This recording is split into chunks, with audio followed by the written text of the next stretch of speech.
श्री राम दोस्तों, स्वागत है आपका शिव पुराण शरद संहिता 7वें अध्याय में। विवादग्रस्त ब्रह्मा विष्णु के मध्य अग्नि स्तंभ का प्रकट होना। ब्रह्मा जी कहते हैं, हे देवर्षि, जब नारायण जल में शयन करने लगे तब शिव जी की इच्छा से विष्णु जी की नाभि में एक बहुत बड़ा कमल प्रकट हुआ।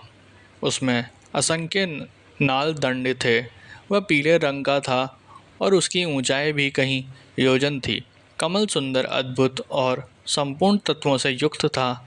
वह रमणीय और पुण्य दर्शनों के योग्य था।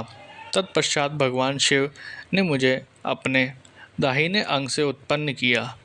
उन महेश्वर ने अपनी माया से मोहित कर नारायण देव के नाभि कमल में मुझे डाल दिया और लीलापूर्वक मुझे प्रकट किया। इस प्रकार उस कमल से पुत्र के रूप में मुझे जन्म मिला। मेरे 4 मुख लाल मस्तक पर त्रिपुंड धारण किए हुए थे। भगवान शिव की माया से मोहित होने के कारण मेरी ज्ञान शक्ति बहुत दुर्लभ हो गई थी और मुझे कमल के अतिरिक्त और कुछ भी दिखाई नहीं दे रहा था। मैं कौन हूँ? कहाँ से आया हूँ? मेरा कार्य क्या है? मैं किसका पुत्र हूँ? किसने मेरा निर्माण किया? कुछ इसी प्रकार के प्रश्नों से ने मुझे परेशानी में डाल दिया था। कुछ क्षण बाद मुझे बुद्धि प्राप्त हुई और मुझे लगा कि इसका पता लगाना बहुत सरल है। इस कमल का उद्गम स्थान इस जल में नीचे की ओर है और इसके नीचे मैं उस पुरुष को पा सकूंगा जिसने मुझे प्रकट किया। ये सोचकर एक नाल को पकड़कर मैं 100 वर्षों तक नीचे की ओर उतरता रहा, परंतु फिर भी मैंने कमल की जड़ को नहीं पाया। इसलिए मैं पुनः ऊपर की ओर बढ़ने लगा। बहुत ऊपर जाने पर भी कमल कोश को नहीं पा सका। तब मैं और अधिक परेशान हो गया। उसी समय भगवान शिव की इच्छा से मंगलमयी आकाशवाणी प्रकट हुई। उस वाणी ने कहा, तपस्या करो।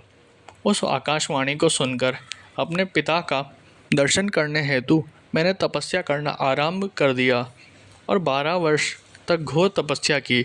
तब 4 भुजाधारी सुंदर नेत्रों से शोभित भगवान विष्णु प्रकट हुए। उन्होंने हाथ में शंख, चक्र, गदा और पद्म धारण कर रखे थे। उनका शरीर श्याम कांति से सुशोभित था। उनके मस्तक पर मुकुट विराजमान था तथा उन्होंने पीताम्बर वस्त्र और बहुत से आभूषण धारण किए हुए थे।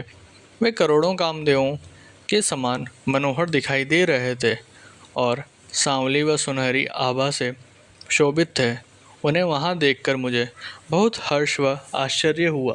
भगवान शिव की लीला से हम दोनों में विवाद छिड़ गया कि हम में बड़ा कौन है। उसी समय हम दोनों के बीच में एक ज्योतिर्मय लिंग प्रकट हो गया। हमने उसका पता लगाने का निश्चय किया। मैंने ऊपर की ओर और विष्णु ने नीचे की ओर उस स्तंभ के आरंभ और अंत का पता लगाने के लिए चलना आरंभ किया, परंतु हम दोनों को उस स्तंभ का कोई और छोर नहीं मिला। थककर हम दोनों अपने उसी स्थान पर आ गए। हम दोनों ही शिवजी की माया से मोहित थे। श्री हरि ने सभी ओर से परमेश्वर शिव को प्रणाम किया। ध्यान करने पर भी हमें कुछ ज्ञात न हो सका। तब मैंने और श्री हरि ने अपने मन को शुद्ध करते हुए अग्नि स्तंभ को प्रणाम किया। हम दोनों कहने लगे, महाप्रभु, हम आपके स्वरूप को नहीं जानते। आप जो भी हैं, हम आपको नमस्कार करते हैं। आप शीघ्र ही हमें अपने असली रूप में दर्शन दें। इस प्रकार हम दोनों अपने अहंकार को भूलकर भगवान शिव को नमस्कार करने लगे।